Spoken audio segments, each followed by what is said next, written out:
আমরা আমাদের দেশে টিবেট টেকনিক্যাল অ্যান্ড ভোকেশনাল এডুকেশনে সবচেয়ে বেশি প্রায়োরিটি দিচ্ছি। Technical school and college huge project আমরা নিয়েছি 18,000 কোটি টাকার। আমার এখানে 171টি স্কুল প্রতিযোগিতায় অংশগ্রহণ করেছে কচুয়ায়, একটি উপজেলায়, ইউনিয়ন থেকে উপজেলা, উপজেলা জেলা, জেলা থেকে বিভাগ, বিভাগ থেকে ঢাকা। সেই সমাপন অনুষ্ঠান ছেলেদের এবং মেয়েদের, উনি বিকেলে মেয়েদের খেলা দেখবেন, দুপুরেই আমরা ছেলেদের খেলা শেষ করব। দেখুন, এত বিশাল একটি প্রতিযোগিতা উনি ঢাকায় নিয়ে এসছেন যেন সকলেই এটা উপভোগ করতে পারে। আমরা 29 তারিখে একটি ফেয়ারে যাচ্ছি, science fair, innovation showcase and start up for secondary school. আমি একটি অনুষ্ঠানে গেলাম, দেখি একটি ছেলে একটি হুইল চেয়ারকে, যেটা আমরা ব্যাটারি চালিত হুইল চেয়ার হ্যান্ডিক্যাপরা চলে ফিরে বেড়ায়, বা আমরা বুড়ো হলে কয়েকদিন পরে আমাদের নিজেরও লাগবে, সে একটা হুইল চেয়ারে সে এআই দিয়ে এত সুন্দরভাবে এটা করেছে। জাস্ট এ 10 গ্রেড স্টুডেন্ট, ওটার মধ্যে সে এমন সুন্দরভাবে এআই সেট করেছে, আমি যদি বিকেলবেলা বেরোই, হাউ দ্য ওয়েদার, ও ইটস সো গুড, আপনার সাথে এই এআইতে এই হুইল চেয়ারে বসে বসে আপনি কথা বলবেন। আমি জিজ্ঞেস করলাম, তুমি এই এটা পেলে করতে?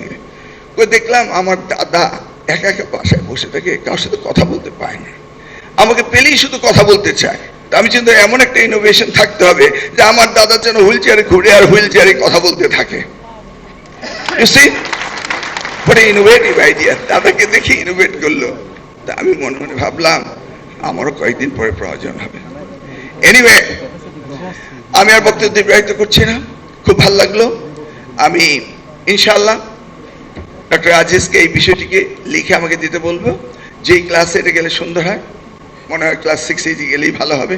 What ever that is, expertise রয়েছে তারা করবে, আমি সেইভাবেই তাদেরকে অনুরোধ করব। আমরা আমাদের দেশে টিবেট টেকনিক্যাল অ্যান্ড ভোকেশনাল এডুকেশনে সবচেয়ে বেশি প্রায়োরিটি দিচ্ছি।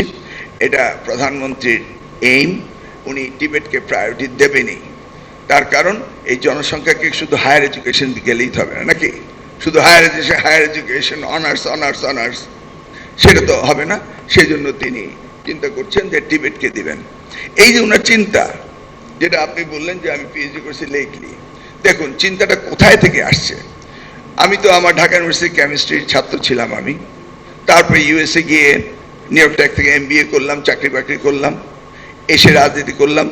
তারপরে দুর্নীতির কোনো মামলা হলো না, শুধু আমার বিশ্রী মামলা, মোবাইল ছিনতাই, ঘড়ি ছিনতাই, এই সমস্ত মামলা আমাকে দিয়ে একের পর এক 3.5 বছর জেলে রাখলো।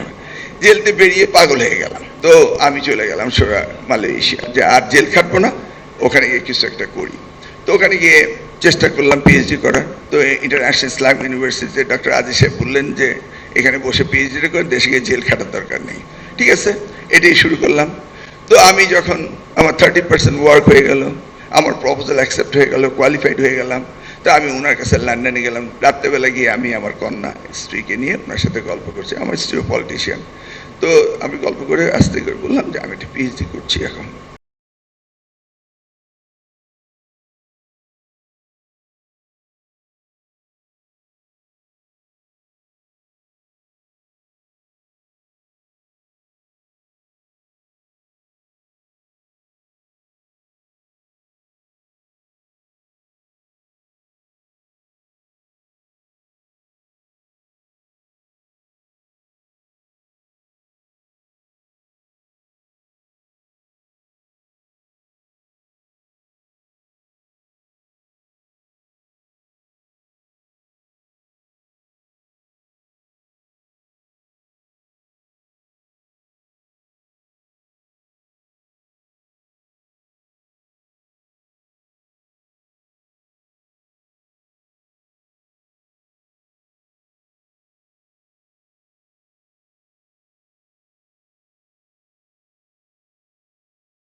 নিয়ে চলে যাচ্ছে, দে আর নট ট্রেইনড, এবং বিদেশি গিয়ে তারা ভালো করতে পারছে না।